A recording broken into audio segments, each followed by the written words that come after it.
Jumlah pendaftar program manajer koperasi desa, Kelurahan Merah Putih, dan pengelola Kampung Nelayan Merah Putih melonjak tajam.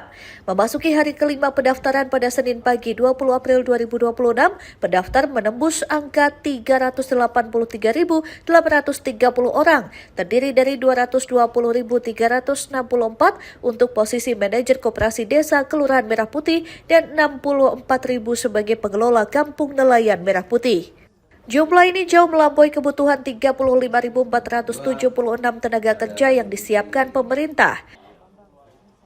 Minat masyarakat menjadi manajer koperasi Merah Putih dan pengelola kampung nelayan begitu tinggi.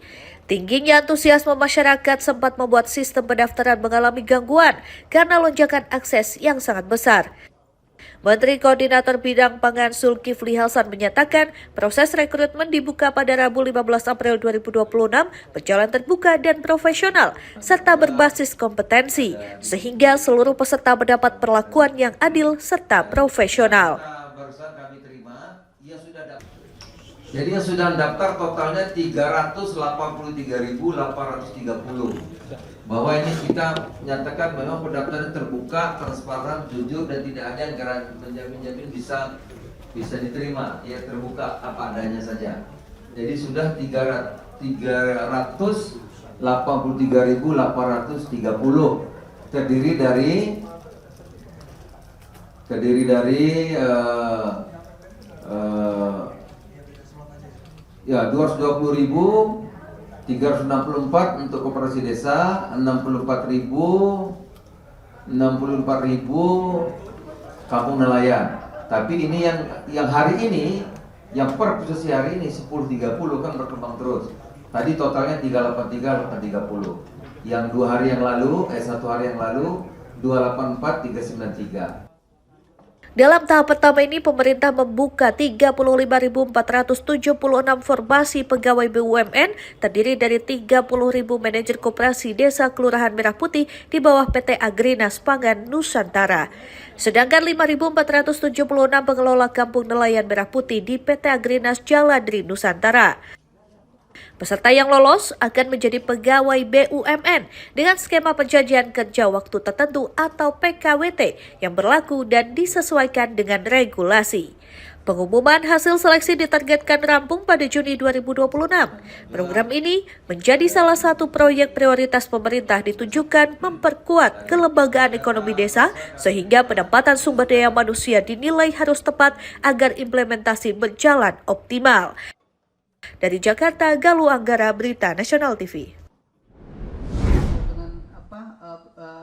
Belakangan ini marak penyalahgunaan obat-obatan di masyarakat. Badan Pengawas Obat dan Makanan atau BPOM memperketat pengawasan peredaran obat-obatan khususnya tramadol dan ketamin.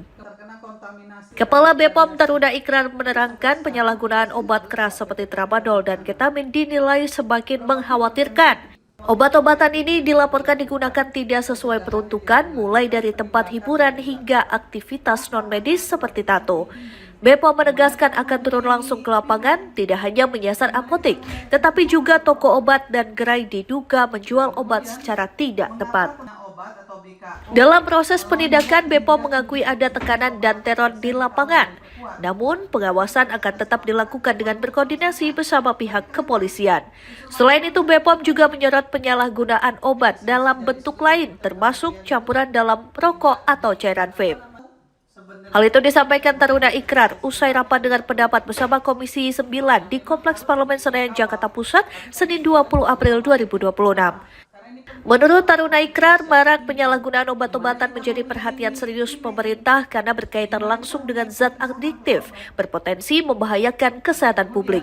Nantinya pengaturan akan diperketat melalui regulasi pemerintah guna melindungi kesehatan masyarakat.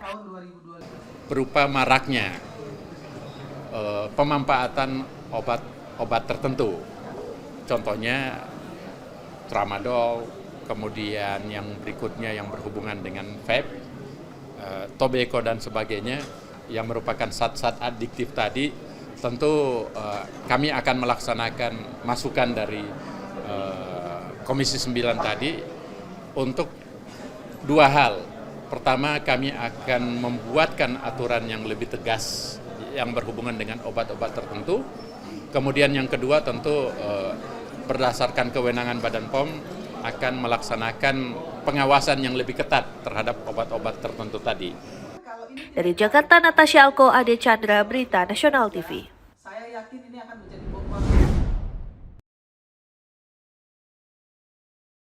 Presiden Prabowo Subianto memimpin rapat terbatas bersama sejumlah Menteri Kabinet Merah Putih untuk mematangkan rencana pembangunan tanggul laut raksasa atau Giant Seawall. Proyek strategis nasional ini diharapkan mampu melindungi kawasan pesisir utara Jawa dari ancaman abrasi dan banjirop. Rapat digelar di Istana Merdeka, Jakarta pada Senin 20 April 2026. Menteri Pendidikan Tinggi, Sains dan Teknologi Brian Yulianto menyebut proyek ini memiliki peran vital dalam melindungi sekitar 60% kawasan industri serta lebih dari 30 juta penduduk di wilayah terdampak. Oleh karena itu, Kementerian Dikti Saintek didorong untuk berpartisipasi aktif melalui kontribusi riset dan inovasi dari perguruan tinggi, termasuk hasil penelitian yang telah diuji coba di sejumlah daerah. Banyak hasil-hasil penelitian di kampus ya, yang juga sudah diuji coba. Salah satunya yang berhasil di Demak, Semarang ya.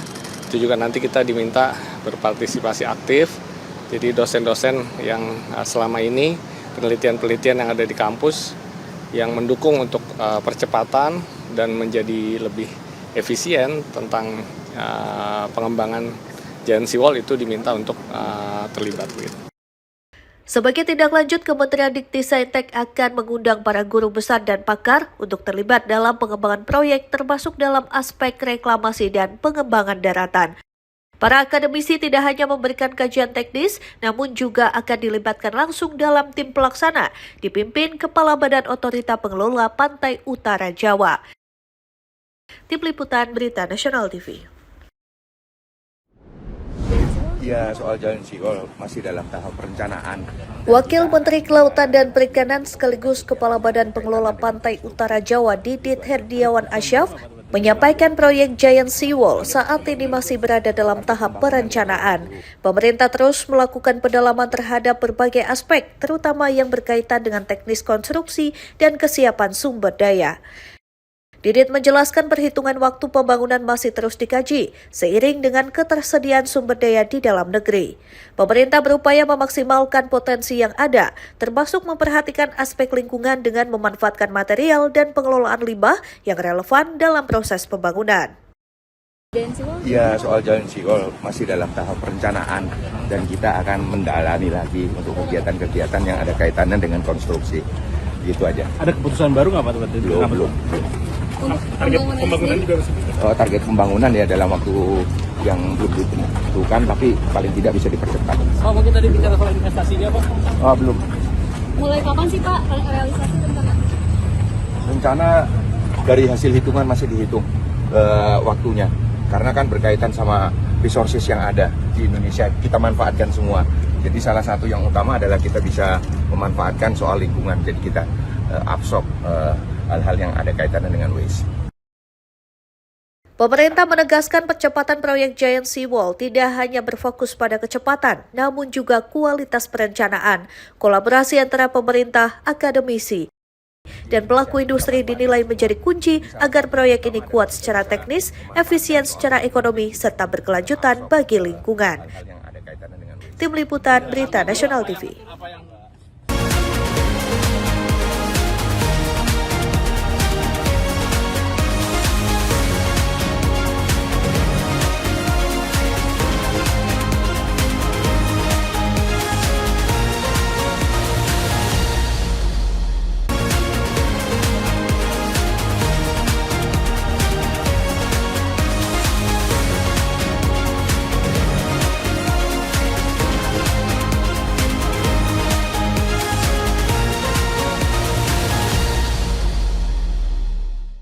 Partai Golkar akan menyelenggarakan pentas musik dan refleksi Paskah Nasional 2026 pada 24 April mendatang di Tenis Indoor Senayan, Jakarta. Kegiatan ini dihadirkan sebagai wujud nyata komitmen Golkar merawat toleransi dan memperkuat nilai kebangsaan. Wakil Ketua Umum DPP Partai Golkar Aceh Hasan Syadzili menegaskan peringatan Paskah mencerminkan jati diri Golkar sebagai partai yang lahir dari nilai-nilai Pancasila dan menjunjung tinggi keberagaman. Menyelenggarakan kegiatan Paskah nasional ini sebagai implementasi dari partai yang inklusif dan terbuka. Oleh karena itu, sebagai partai yang lahir dari rahim Pancasila, Partai Golkar sangat menghargai dan menghormati semua agama, dan dalam konteks ini refleksi Paskah nasional yang dilaksanakan oleh Partai Golkar adalah sebagai wujud nyata dan bukti konkret dari Partai Golkar yang merayakan perbedaan dan menghargai perbedaan agama sebagai satu kekuatan nasional yang bisa mempersatukan bangsa kita. Karena itu, menurut Aceh Hasan, semangat Bhinneka Tunggal Ika harus diwujudkan dalam kehidupan nyata, bukan sekadar semboyan, melainkan menjadi cara hidup dalam bermasyarakat, berbangsa, dan bernegara. Acara ini akan dihadiri Ketua Umum Partai Golkar Bahlil Lahadalia bersama jajaran pengurus serta ribuan jemaat dan warga gereja dari wilayah Jabodetabek. Selain refleksi keagamaan, kegiatan ini akan diisi dengan pentas musik rohani, doa untuk bangsa, serta aksi sosial berupa bantuan renovasi gereja dan santunan bagi anak-anak panti asuhan serta lansia lintas agama. Ketua Panitia Melki Lakalena menyebut tema Paskah tahun ini menekankan semangat kebangkitan melampaui sekat-sekat perbedaan sekaligus menjadi panggilan bersama seluruh elemen bangsa. Ketua Pelaksana Sudeson Tandra menambahkan kegiatan ini juga menjadi bentuk implementasi nilai kasih, keadilan, dan kebersamaan dalam kehidupan politik. Melalui momentum Paskah, Partai Golkar ingin menegaskan bahwa politik tidak hanya berbicara kekuasaan, tetapi juga menghadirkan kepedulian sosial dan persatuan nasional demi Indonesia yang inklusif dan bermartabat. Mahendra Dewanata, Ade Chandra, Berita Nasional TV. DPR RI bersama pemerintah resmi mengesahkan rancangan Undang-Undang Perlindungan Pekerja Rumah Tangga atau RUU PPRT menjadi undang-undang. Dalam rapat paripurna DPR RI tingkat 2 yang dipimpin Ketua DPR RI Puan Maharani, seluruh fraksi DPR menyetujui RUU PPRT untuk disahkan menjadi undang-undang. Keputusan ini diambil di ruang paripurna Gedung DPR RI Senayan pada Selasa 21 April 2026. Suasana haru dan bahagia langsung terasa di dalam ruang sidang, terutama dari komunitas pekerja rumah tangga atau PRT yang hadir di balkon. Mereka bertepuk tangan dan bersorak saat palu pengesahan ditetapkan.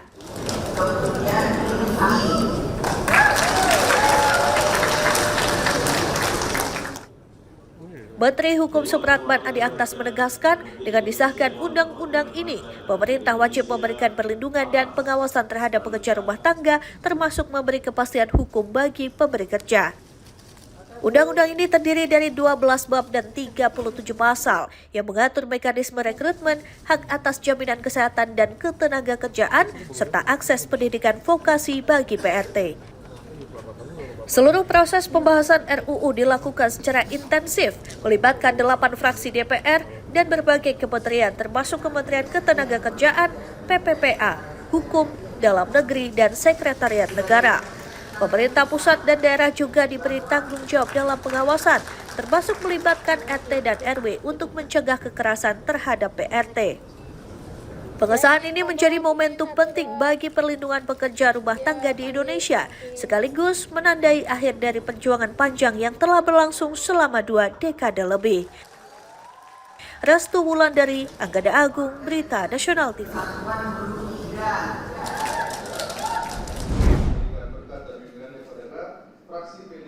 Badan Legislasi DPR RI resmi menyetujui rancangan Undang-Undang tentang Perlindungan Pekerja Rumah Tangga atau RUU PPRT dalam rapat pleno pembicaraan tingkat 1 di Kompleks Parlemen Senayan, Jakarta pada Senin 20 April 2026.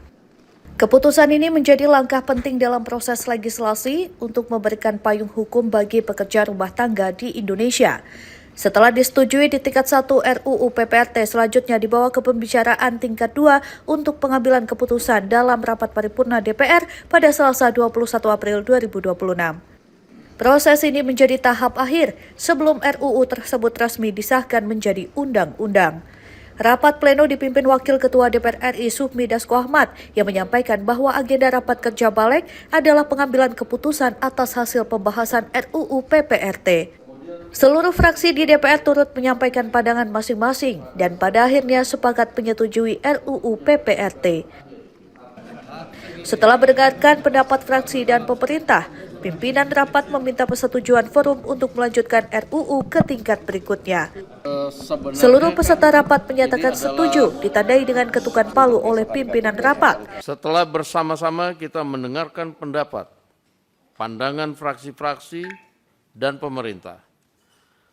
Selanjutnya kami meminta persetujuan rapat apakah hasil pembahasan rancangan undang-undang tentang perlindungan pekerja rumah tangga dapat diproses lebih lanjut sesuai peraturan perundang-undangan apabila disetujui. Setuju?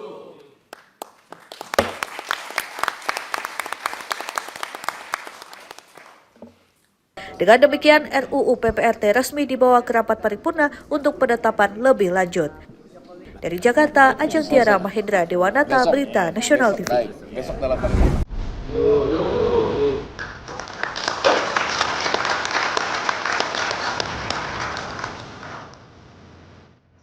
DPR dan pemerintah menyepakati RUU Perlindungan Pekerja Rumah Tangga atau PPRT dibawa ke paripurna disahkan menjadi undang-undang. Ketua Badan Legislasi DPR RI Bob Hasan mengungkapkan ada 12 poin materi penting diatur dalam rancangan undang-undang tentang perlindungan pekerja rumah tangga atau RUU PPRT. Hal ini disampaikan Bob Hasan di Kompleks Parlemen Jakarta Senin malam 20 April 2026. Bob Hasan mengatakan rapat panitia kerja atau panja RUU PPRT mengalami sejumlah perdebatan yang konstruktif sehingga bisa menghasilkan keputusan rumusan norma yang diharapkan menjadi solusi menghadapi permasalahan mengenai pekerja rumah tangga. Setelah semua daftar inventarisasi masalah atau DIM dibahas secara intensif, maka RUU PPRT disepakati secara keseluruhan terdiri dari 12 bab dan memuat 37 pasal dengan urutan terstruktur. Jumlah DIM yang disampaikan pemerintah sebanyak 409 DIM dengan komposisi DIM tetap berjumlah 23, DIM redaksional 55, DIM substansi baru 23, dan DIM dihapus ada 100.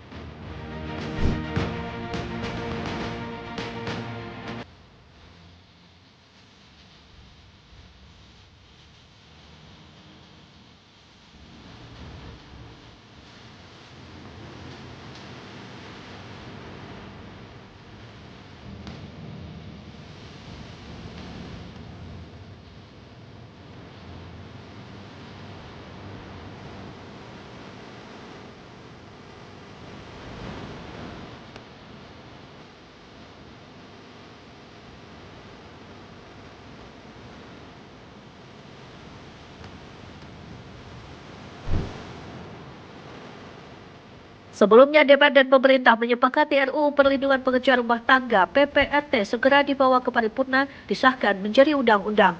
Rapat pengambilan keputusan tingkat 1 itu digelar di Badan Legislasi atau Balik DPR, dipimpin langsung Wakil Ketua DPR RI Sufmi Dasko Ahmad Senin malam 20 April 2026. Dalam kesempatan ini, pemerintah diwakili sejumlah menteri kabinet terkait dari Menteri Hukum Supratman Andi Aktas, Wamensesnek Bambang Eko Suharyanto, hingga Wamenaker Afrian Syahnur.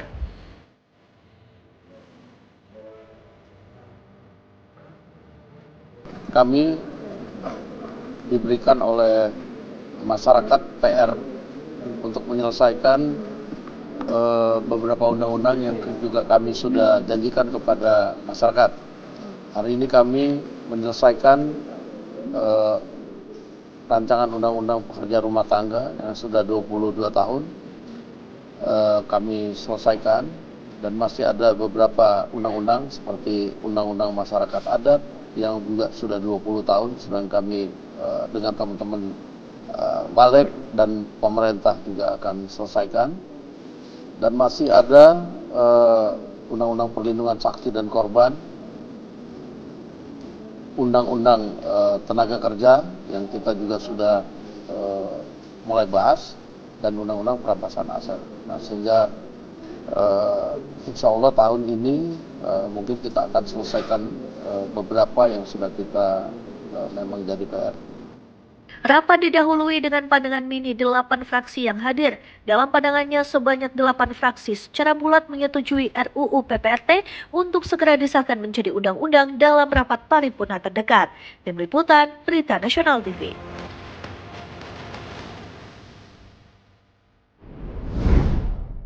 Wakil Ketua DPR RI Sumi Dasko Ahmad mengatakan pengesahan rancangan Undang-Undang Perlindungan Pekerja Rumah Tangga atau RUU PPRT sebagai kado istimewa bagi masyarakat dalam rangka memperingati Hari Kartini dan Hari Buruh atau May Day.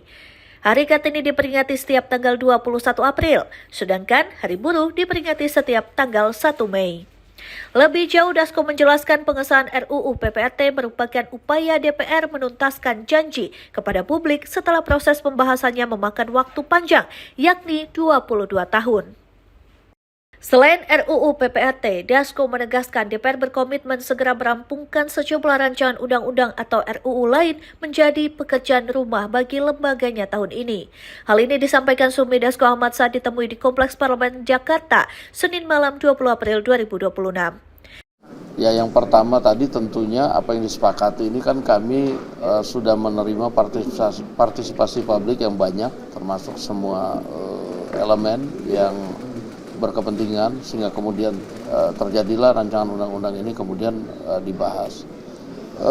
Untuk tadi kita sudah sama-sama dengarkan bahwa kita diberikan waktu 1 tahun untuk kemudian implementasinya juga supaya benar, dan masalah pengawasan dan lain-lain DPR dan pemerintah sudah sepakat tentunya untuk mengawasi jalannya. Sebelumnya, Badan Legislasi atau Balik DPR RI menyepakati rancangan Undang-Undang Perlindungan Pekerja Rumah Tangga atau RUU PPRT segera dibawa ke tingkat 2 atau rapat paripurna pada Selasa 21 April 2026. Kesepakatan ini diambil dalam rapat pleno RUU PPRT antara Balik DPR RI dan pemerintah yang digelar pada Senin 20 April 2026. Dalam rapat, seluruh peserta menyatakan setuju, dibarengi dengan pengetukan palu sidang tanda pengesahan. Pengambilan keputusan ini diambil setelah 8 fraksi di Balik DPR RI menyampaikan pandangan terhadap hasil pembahasan RUU PPRT dan sepakat segera disahkan melalui rapat paripurna. Sementara dari perwakilan pemerintah hadir diantaranya Menteri Hukum Supratman Andi Aktas, Wakil Menteri Sekretaris Negara atau Wamensesnek Bambang Eko Suharyanto, dan Wakil Menteri Ketenagakerjaan atau Wamenaker Afrian Syahnur. Wakil Ketua Balik DPR Sturman Panjaitan dan Ahmad Iman Sukri. Dengan penetapan ini, RUU PPRT disahkan dalam rapat paripurna digelar DPR RI pada Selasa 21 April 2026. Tim Liputan, Berita Nasional TV.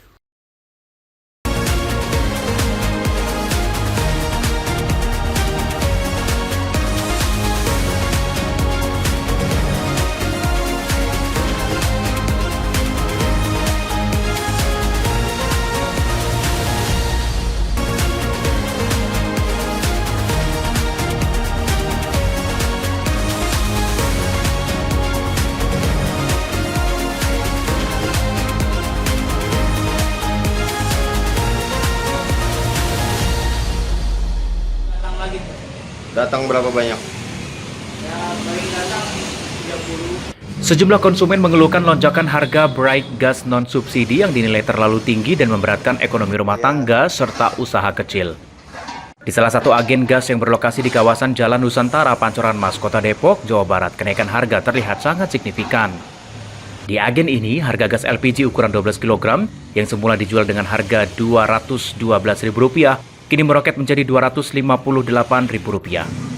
Sementara untuk varian 5,5 kg, harga yang sebelumnya Rp110.000 kini harus ditebus dengan harga Rp135.000. Menurut penjual LPG Saiful, kenaikan ini tidak hanya memberatkan konsumen tetapi juga berdampak langsung pada usahanya. Ia menyebut keuntungan yang didapat semakin menipis dan terjadi penurunan omset penjualan yang cukup drastis sejak harga yang baru diberlakukan. Ini ini harganya dari 212 naik jadi 258 ya, untuk 12 kilo. Untuk yang 5,5 dari 110 naik jadi 135. Meskipun terjadi kenaikan harga yang cukup signifikan, pihak agen memastikan bahwa pasokan stok Bright Gas hingga saat ini masih aman dan tidak mengalami hambatan distribusi. Dari Depok, Jawa Barat, Tim Liputan, Berita.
Mesak Magai, Kepala Dinas Pekerjaan Umum dan Penataan Ruang Provinsi Papua Tengah, Julianus Manuel Mambrasar, Kepala Balai Penataan Pembangunan Prasarana dan Kawasan atau BPBPK Papua Halil Klastela, serta PLT Sekretaris Wakil Presiden Al-Muktabar. Dari Papua Tengah, Tim Liputan Berita Nasional TV. Komisi 10 DPR RI memanggil sejumlah rektor dari universitas besar seperti UI, ITB, UNPAD, dan IPB untuk mengevaluasi penanganan kasus kekerasan di kampus.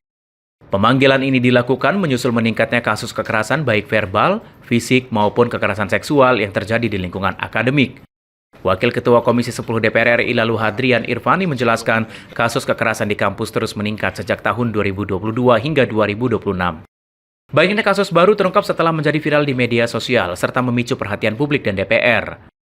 DPR menilai penanganan yang selama ini dilakukan oleh kampus masih didominasi sanksi administratif seperti penonaktifan atau pemberhentian sementara. Namun DPR menegaskan jika terbukti melanggar hukum, kasus tersebut harus diproses secara pidana agar memberikan efek jera. Terekspos. Ya, jadi data menunjukkan mulai tahun 2022, 23, 24, 25 bahkan 26 itu ternyata trennya bertambah. Kenapa terekspos? Karena memang di kasus-kasus sebelumnya itu tidak viral seperti yang terjadi beberapa hari belakangan ini. Nah, ketika kasus itu tidak viral, disitulah kami ingin mempertanyakan bagaimana langkah-langkah yang dilakukan oleh pihak kampus untuk menangani persoalan itu. Perlindungan terhadap korban seperti apa, kemudian sanksi yang diberikan terhadap pelaku juga seperti apa. Tidak hanya yang dilakukan oleh mahasiswa dengan mahasiswa, tetapi yang terjadi juga ternyata staf pengajar atau dosen juga melakukan hal yang sama. Bahkan ada pimpinan universitas melakukan hal itu. Inilah yang akan digali oleh Komisi 10 di dalam, yang tentunya harapannya adalah dengan fungsi pengawasan yang dimiliki oleh Komisi 10 tidak akan terjadi lagi kasus-kasus serupa di kemudian hari. Kami juga meminta kepada Mendikti-Saintek untuk betul-betul menegur kampus-kampus yang ternyata kejadian ini terus berulang di kampus-kampus mereka. Nah, ini tidak boleh terjadi, apalagi kampus-kampus besar, UI, ITB, kemudian Unpad, IPB harus menjadi contoh di dunia pendidikan kita. Kampus harus dijadikan tempat yang paling aman, paling nyaman untuk melaksanakan proses belajar mengajar. Lebih jauh, DPR RI juga mendorong pemerintah melalui kementerian terkait untuk memberikan sanksi tegas terhadap kampus yang tidak menangani kasus dengan serius. Lalu juga berharap kampus menjadi ruang yang aman dan nyaman bagi mahasiswa, serta menjadi contoh dalam dunia pendidikan. ITB, Rektor Unpad, dan Rektor IPB. Natasa Alko, Ade Chandra, Berita Nasional TV.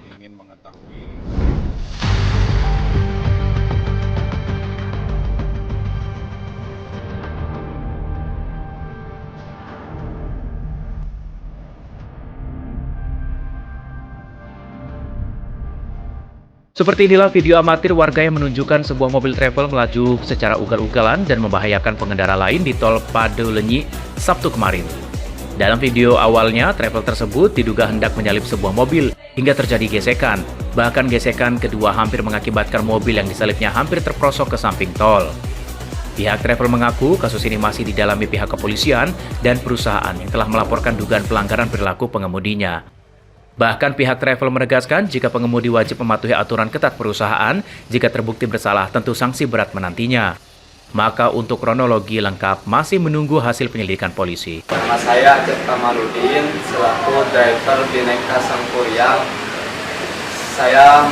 Saya mengakui atas kejadian video viral kemarin di jalan dan saya mau meminta maaf kepada masyarakat dan perusahaan PT Bhinneka Sangkuriang atas kejadian kemarin. Pihak manajemen juga menyampaikan permohonan maaf dan menegaskan akan meningkatkan pengawasan serta pembinaan pengemudi sambil menunggu hasil resmi dari kepolisian. Tim Liputan, Berita Nasional TV.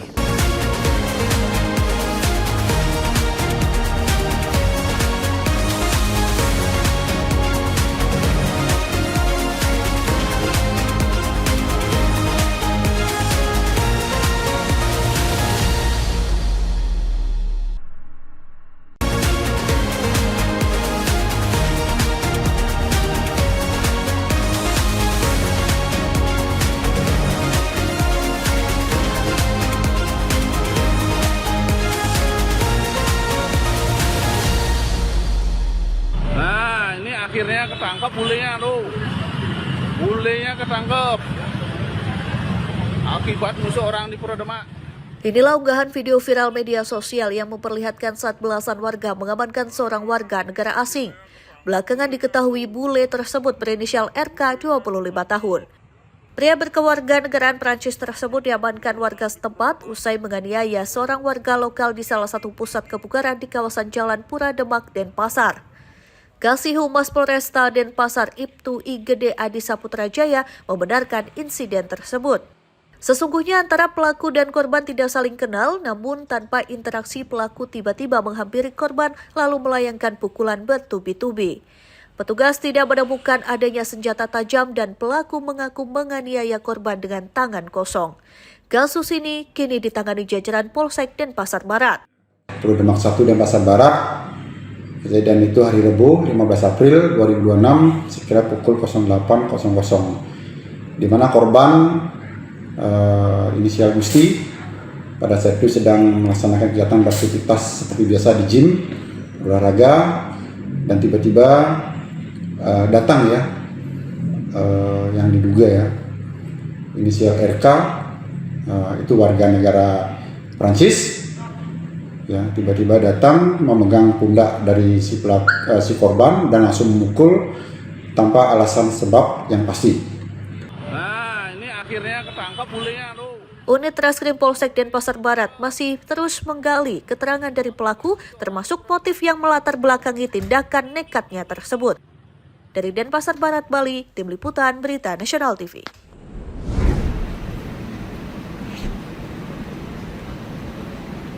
Inilah detik-detik tim Gakum di Tipideksus Satgas Gakum Penyelundupan Barreskrim Polri melakukan penggerebekan di 5 lokasi di wilayah Jakarta Utara dan Jakarta Barat. Penggerebekan dipimpin langsung oleh Direktur Tipideksus Barreskrim Polri, Brigjen Pol Ade Safri Simanjuntak, dan Wakil Direktur Tipideksus Kombes Arif Budiman mendatangi lokasi penyimpanan barang importir ilegal di sebuah gudang di kawasan Kamal Muara, Jakarta Utara. Di dalam lokasi pertama ini, petugas menemukan barang bukti spare part HP berupa casing, LCD keyboard, mesin HP, bodi HP, baterai sebanyak 140 kardus yang terdiri dari berbagai merek dan tipe seperti Oppo, Vivo, Nokia, Samsung, dan Redmi. Kemudian HP dan spare part merek iPhone sebanyak 535 kardus yang ditemukan di dalam 3 mobil dan gudang. Pengungkapan terus berlanjut di sebuah ruko di kawasan Pantai Indah Barat, Penjaringan, Jakarta Utara. Petugas menyita HP merek iPhone berbagai tipe sebanyak 131 unit. Kemudian polisi terus kembangkan penggeledahan ke sebuah ruko di Jalan Ruko Mutiara, Palem Raya, Cengkareng, Jakarta Barat. Petugas sita HP merek iPhone berbagai tipe sebanyak 1.609 unit. iPhone rusak 119 unit, dus atau box iPhone berjumlah 1.696 box dari bermacam tipe. Berbagai tipe iPhone yang sudah di-packing sebanyak 98 unit.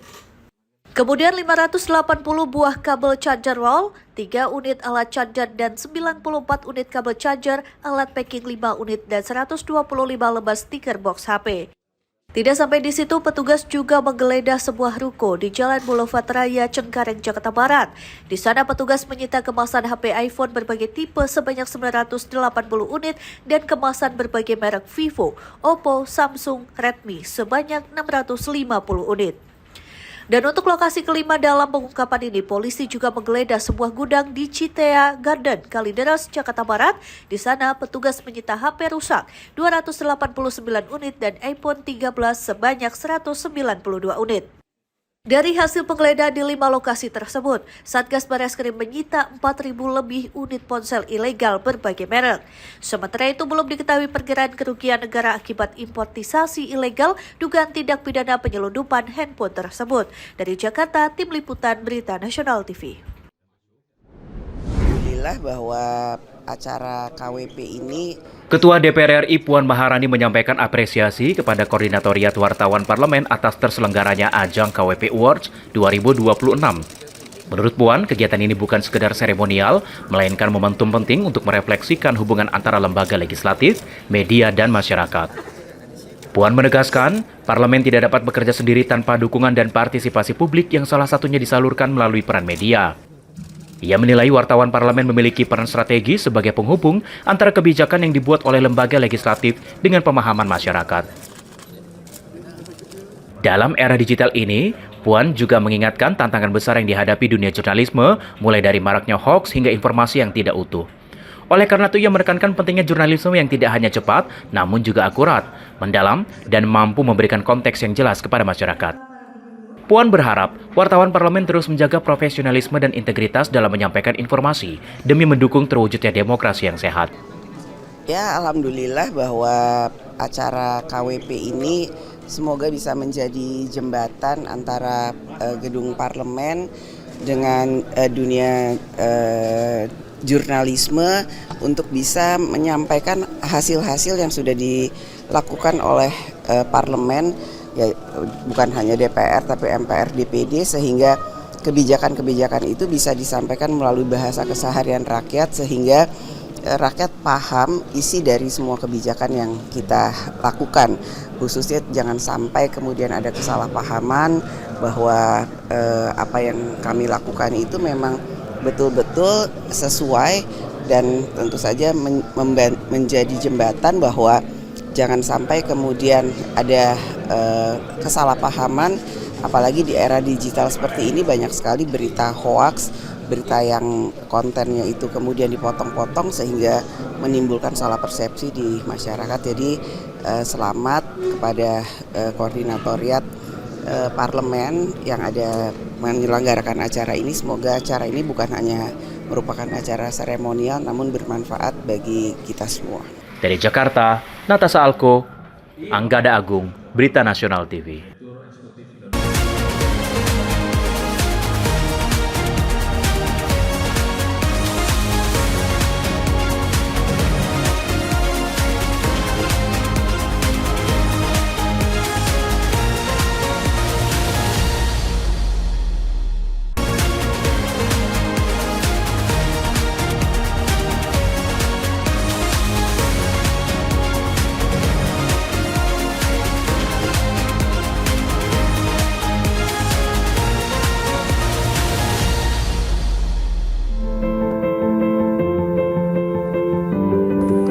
Anak-anak yang hadir berasal dari sejumlah panti asuhan antara lain Al-Amin Hidayatullah, Laskar Pelangi, Rumah Yatim dan Duafa Baitur Rasul, serta Santa Swasana Tibika.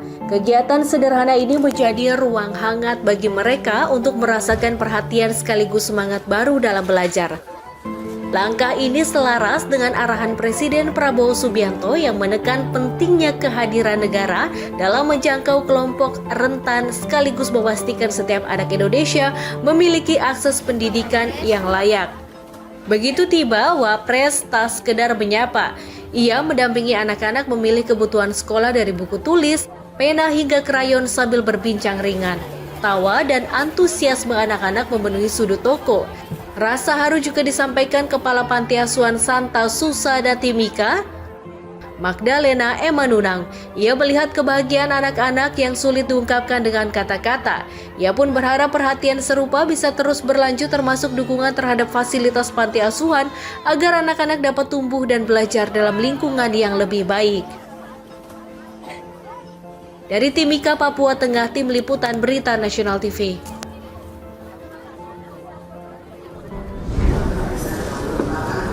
DPR menggelar rapat paripurna ke-17 masa persidangan 4 tahun sidang 2025-2026 pada Selasa 21 April 2026. Rapat dihadiri 314 anggota dari total 578 anggota DPR RI.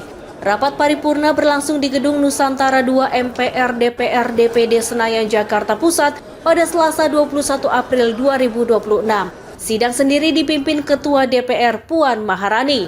Selain Ketua DPR, rapat juga dihadiri Wakil Ketua DPR Cucun Ahmad Samsurijal, Sufmi Dasko Ahmad, dan Saan Mustafa.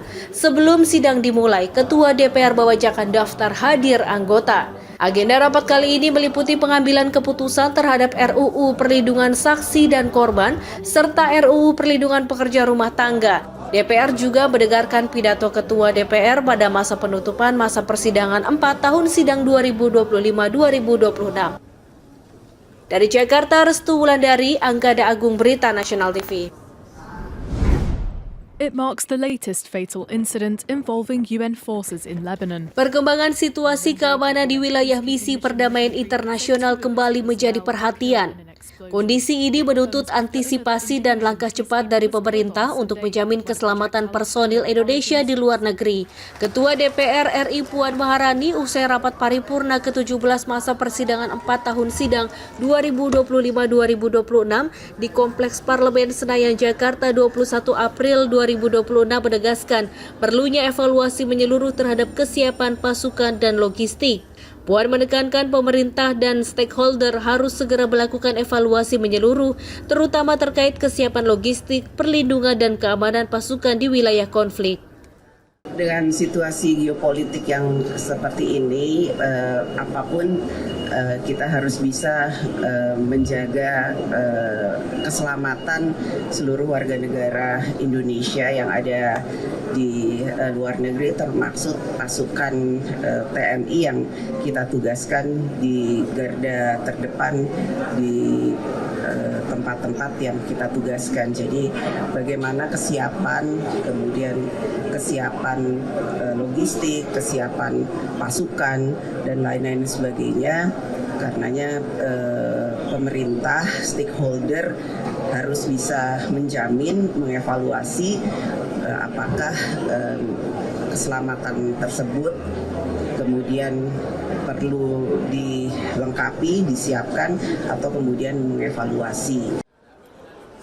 Selain itu, DPR juga mendorong kajian ulang terhadap penugasan pasukan Indonesia di misi Anvil, termasuk opsi penyesuaian atau penundaan pengiriman pasukan sesuai dengan perkembangan situasi di lapangan. Sebelumnya, insiden penyerangan terjadi di wilayah Deir Kiva, Lebanon Selatan. 1 tentara Perancis tewas dan 3 lainnya luka-luka saat konvoi Anvil disergap kelompok bersenjata. Pihak Anvil menyebut serangan masih dalam penyelidikan, namun dugaan awal mengarah pada keterlibatan aktor non-negara. Presiden Prancis Emmanuel Macron mengutuk serangan tersebut dan mendesak otoritas Lebanon untuk segera menangkap pelaku. Hingga saat ini kondisi kedamaian di wilayah misi Anvil dinilai masih belum stabil. DPR menegaskan keselamatan pasukan Indonesia harus menjadi prioritas utama. Dari Jakarta, Restu Wulandari, Anggada Agung Berita Nasional TV.